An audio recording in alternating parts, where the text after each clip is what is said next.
Starting day 3, I found this really sweet little stealth camping spot right underneath the 101 in Northern California. I just found it by accident. I mean, I was looking for a place to camp, but I was just gonna camp off the side of the 101 on a pullout or something, and I just pulled off of the 101 and I found this, and it was gated. It says closed for season. You can see I easily could have gone around and down to the river, or, you know, there's probably a lot more to the park, but I decided that I would just tuck up here and camp behind that fence. So there's been a few cars that have driven by. Nobody's batted an eye at me, so I wasn't here for very long. Got in late, probably like 11 last night. I set up, jumped in my tent, and now I slept in a little bit, but it's about 8:30 and I'm just about ready to go. Probably gonna walk down to the river, take some pictures. So yeah, that was pretty awesome. Free camping is what it's all about. And hit the road. Not gonna lie, I'm a little bit nervous about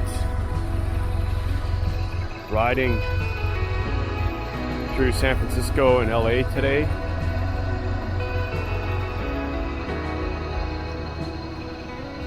I might try and find some alternative routes around, depending on how I feel when I get into the traffic. Okay, so catch you guys on the road. That's it. Day number 3 of riding starts now. And it has been a push, and it's going to continue to be a push to get to Cabo in time to catch up with my family flying in.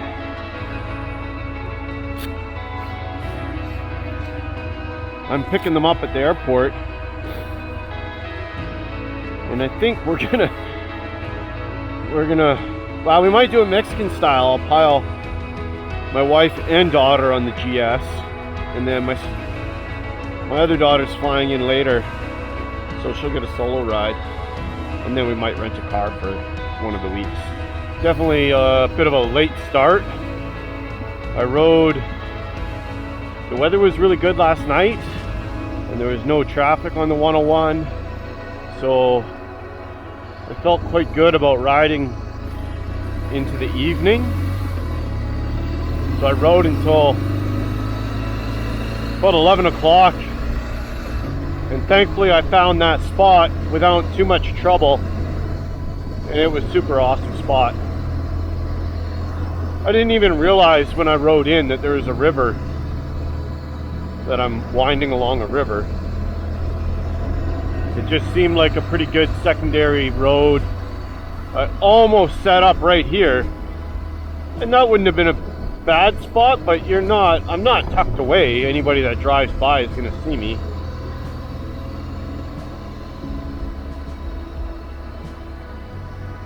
I didn't notice that spot, but it looks like there's a sign there giving some sort of information. And I could have headed up that road.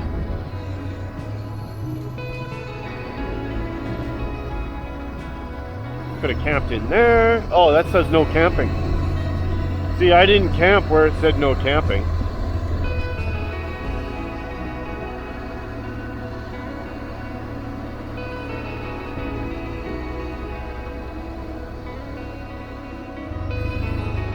Okay, so I just paid $5. I got a discount because I'm a motorcycle to drive through a tree. And then I get to go to the gift shop. I got the lowdown. This is private property, so it's okay that I stop and take a picture. It's not like the state did this.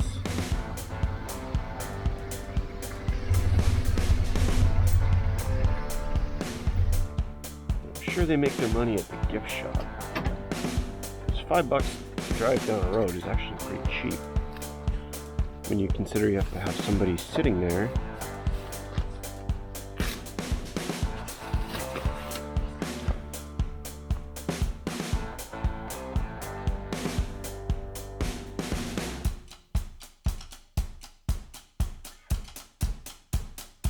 Obviously, I think they did this in the 30s, maybe even the 20s, mid-20s. I'm gonna have to do some more research. I got a little bit of info when I talked to her.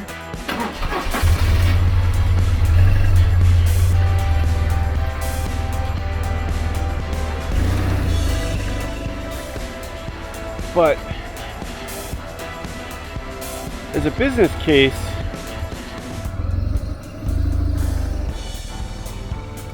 they got my $5, $10 to drive a car through, although cars don't fit. Like that guy can't even drive through it, but he still paid $10. So I decided to ride around San Francisco, ride around the bay, trying to avoid some traffic. I still don't have my tail light and brake light working. I have some LEDs on there, of course, for my tail light, but I have to keep charging them. I got 3 of them, and I like to have all 3 going at once, but right now I'm down to 1 because I need to charge them up. They died. The traffic is crazy, basically just before rush hour. And I need to be, really, if I'm going to get through this part of California, I need to be able to lane split, and I'm not confident doing that with no brake light. So I'm going to give it another go.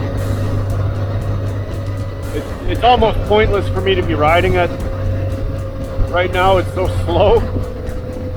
So the next good pullout I can find, I'm gonna take that taillight assembly apart. The luggage racks have to come off. A bunch of the body work on the tail and motorcycle has to come off for me to get to the wiring for the taillight, and hopefully I can get it working. Having said that, we finally just started rolling. I'm gonna have to, if I can get that working, I'm gonna have to get on the I-5, make up some time, and hopefully do that in the evening when the traffic's not too bad.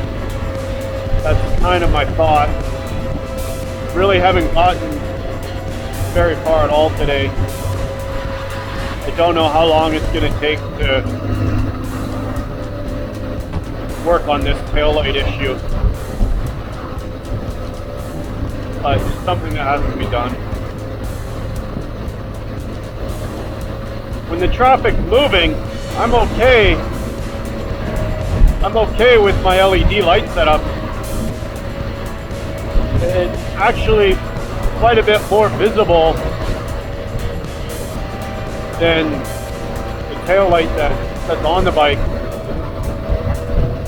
but it doesn't give me a brake light. In this pulsating stop and go traffic, I really need a brake light. All right, so after a pretty sketchy ride, trying to get around San Francisco, and then GPS, I took a wrong turn.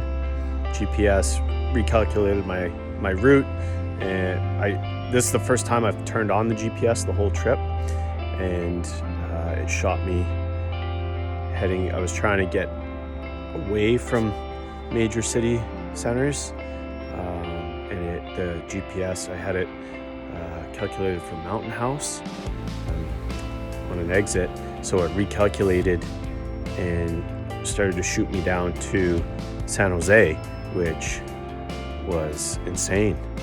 And of course I didn't have the light, brake light working or the tail light working on the bike. I had just the one LED on it, and then traffic was like getting insane. I had to get off there.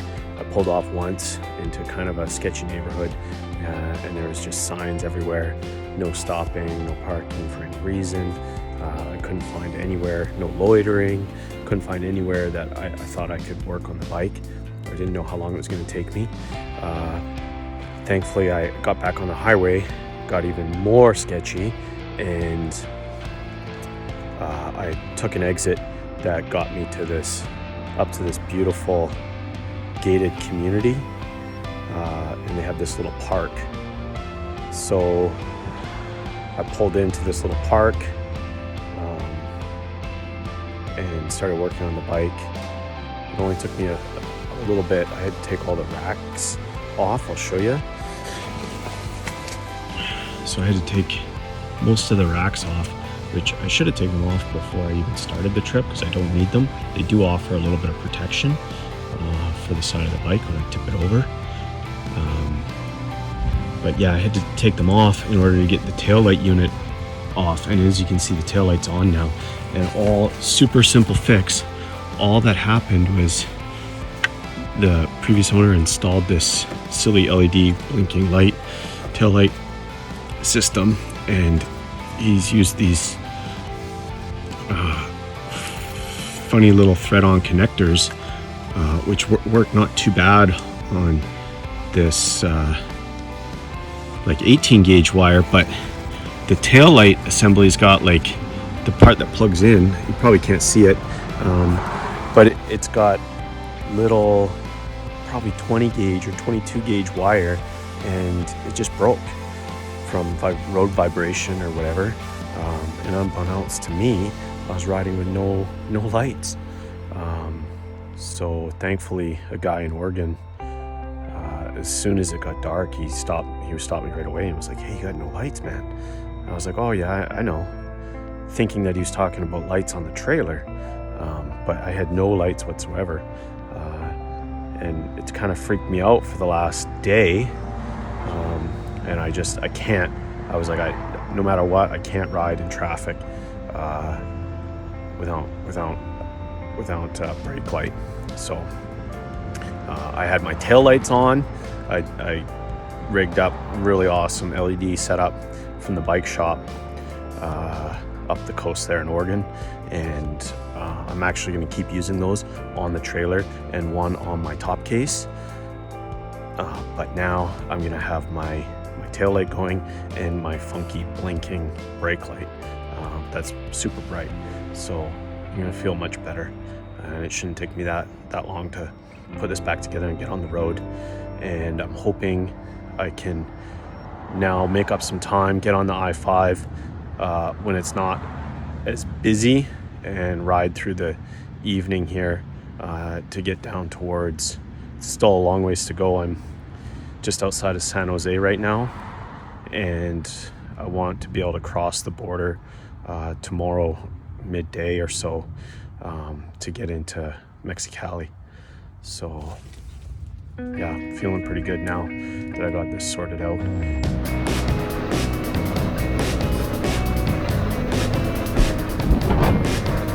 All right, so I got the tail light, brake lights fixed. I still have my extra tail lights on. There's just no way I could ride in this traffic without a brake light. And yeah, this is insanity.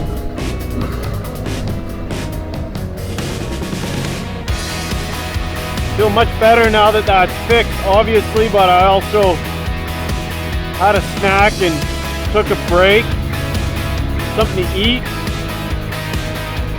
Pulled into this gong show with a lot more confidence.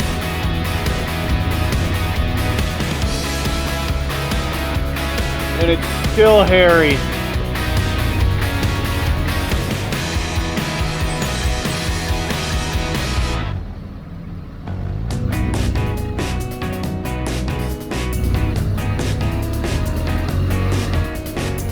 Not going to record too much, not going to talk too much. I need 100% concentration. Bad enough I got the GPS going. That's the thing that screwed me into getting on this route.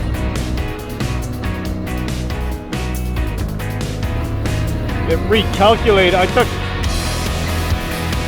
missed an exit and it recalculated for me that it's the fastest route, but not the route that I was trying to take, which spat me onto this, and now I gotta take it to get out of this.